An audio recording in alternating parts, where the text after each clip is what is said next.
This is an examination of the hidden human condition. This is the Hidden Killers Podcast. The Hidden Killers Podcast. With Tony Bruschi. The Petito versus Laundrie case now moved to 2024, but a hearing is coming up on the burn after reading letter.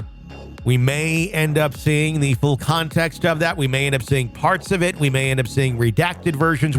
May see nothing. Really don't know quite yet, but some developments over in that area of the case. Arie Shamuilian is joining us, defense attorney and professor of law. Arie, I'm curious to get your thoughts on the burn after reading letter in kind of a general sense. I think it's an interesting scenario of what's going on.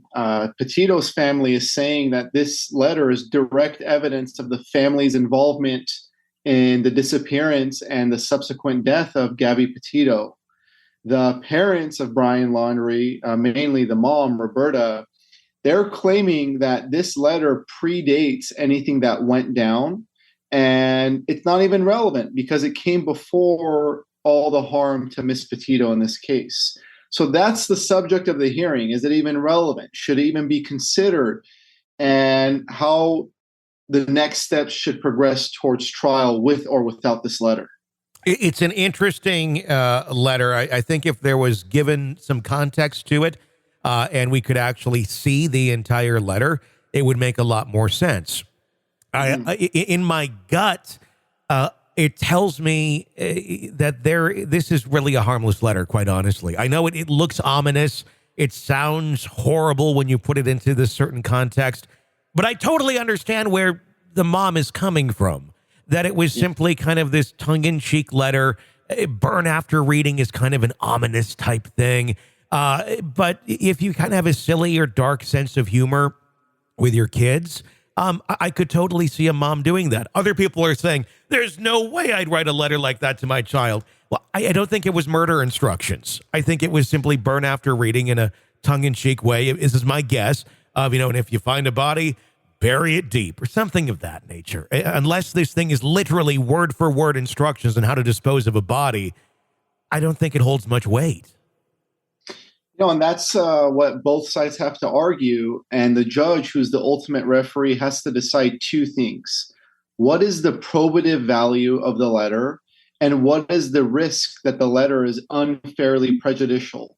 Mm-hmm. So that's what the judge is going to do. They're going to see what's the contents of the letter, when was it sent, possibly, and if at all, the relevance to the case at hand. If it's not relevant at all, and there's a perfectly good explanation for the letter, then the judge must exclude it because it's going to be unfairly prejudicial to allow something that's not relevant to come in. On the other hand, if the plaintiffs are able to successfully argue, there's a lot of probative value, Your Honor. In this case, there's a death. The letter references a death. Moreover, it says burn after reading. That's only someone would write that if they're an accomplice or an accessory after the fact to the commission of a crime. And then at that point, the judge is going to have to weigh the pros and the cons and make that final ruling on the letter itself. I think that's quite an assumption to say that someone who would write burn after reading is an accomplice to the crime. Just because I don't believe that, any mother is writing a letter with instructions on how to dispose of a body, especially in this case. I just don't see it. I think this is something that's really getting blown out of proportion. And I'll be first to eat crow if we read this letter and it's literally like Walter White style, here's how you get rid of bodies. But yeah. I kind of feel for the mom right now because, yes, it looks horrible. But at the same point, context is everything. And we're all so quick to jump on and damn something before we even know much about it, or without, even if we do know about it, taking the rest of it into context. I don't know. And I think that's why we have a court of law, because if this was tried in the court of public opinion, I think most people agree this looks bad. Sure. So we got to apply the brakes, and we got to see what the court of law rules on it, and then we got to roll from there. It makes for a great headline. It certainly does. I'm curious to see. Do you think we're going to see this letter unsealed and available to be looked at by the public, not just in court, coming up here on, I believe it's the 24th, I think is the next hearing on it? Yeah, the Laundries are doing a very good job of keeping the contents of this thing real tight. I don't know what a judge is going to end up ultimately ruling. I think if the judge sees that it's relevant and going to be admissible, potentially they could redact some of it. They could only release a portion of it, or they could release it in its entirety. It's going to be up to the judge to see, what's going to put people's fears, out. What's going to make everyone relax? Yeah. And is it even relevant? And that's another determination the judge is going to have to make at this next hearing. I think the Laundries are sitting there listening to every word of their attorney and just following it without any, I don't know, pushback or kickback. I mean, I think that's the way that they acted during the stage of Gabby being missing and their son returning. I think the attorney said, shut up, don't say a word. And they didn't. And that's how they came across so cold. I think that could have been done better. Maybe the attorney speaking, giving some context as to him saying, I've advised them not to say anything right now. They do, have care and love for Gabby, but none of that was ever said. So they just come across as these cold, heartless human beings. Maybe they are. Maybe they're not. I guess the other thing would be, of course, the attorney saying, don't show the letter. I'm wondering, is there a real strong reason why they don't want that letter out there? In my opinion, would be if there isn't anything that's going to be damning in there, just throw it out there. I think people could read the tongue-in-cheek ways that it was written if it's what I suspect it is, although maybe it is something that does look a bit more damning than what my prediction is. Sure. As to your first point, as far as defense counsel preventing the Laundries from giving any statements, I think that's absolutely the right strategy that a defense attorney must follow. Sure. After, handling thousands of these cases, there has not been one case that I've been a part of where if there was any type of pre-trial statement, it would have been beneficial to any of my clients. Sure. So the Laundrie family can't really be knocked down from invoking their right to counsel. It's a high-stakes case, So I think it was the right move on that end. As for the letter itself, the Laundries putting up this fight, it might be a diversionary tactic by the defense to throw the plaintiffs off, and then last minute they come out and really it has nothing to do with anything. I don't know what the defense's strategy is at this point. I don't think releasing the letter, though, would be right. Let it go to a judge. Let the judge make the ruling, and then we'll go from there.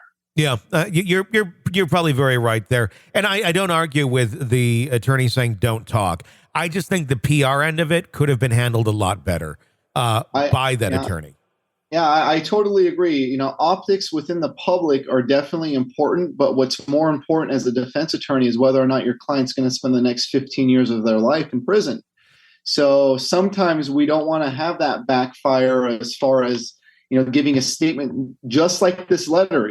Had there been a statement, who knows what the media would have twisted that statement with. Sure. So let's not get involved with it. Yeah. I think that was the right move. And even if they did release that letter, we know most of the media would only hone in on the parts that look bad, and it would still be taken out of context. Because even when we do see those sort of things released, it's always just the bad parts.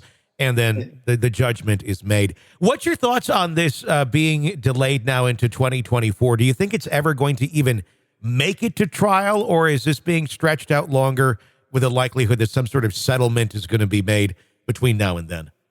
I think there's going to be so many pretrial rulings between now and the potential trial date that this thing might resolve.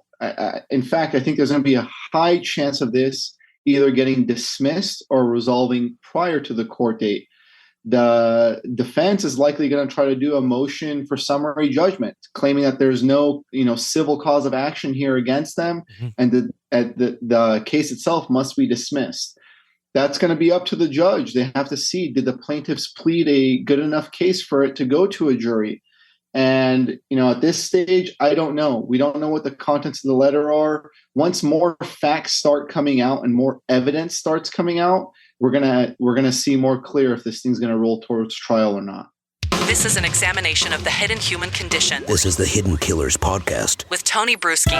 Arie, thank you so much for coming on and giving us your insight onto the Petito versus Laundrie case. It's just so sad. I mean, these families They lost their kids, and now they're waging this battle against one another, and just something that totally could have been avoided and should have been avoided. But we are where we are. If you like the podcast, press subscribe wherever you download podcasts so you don't miss any breaking updates and discussions on the cases that we're following for you. Get an ad-free experience through Apple Podcasts as well. Check that out. My name's Tony Bruschi. Stay with us.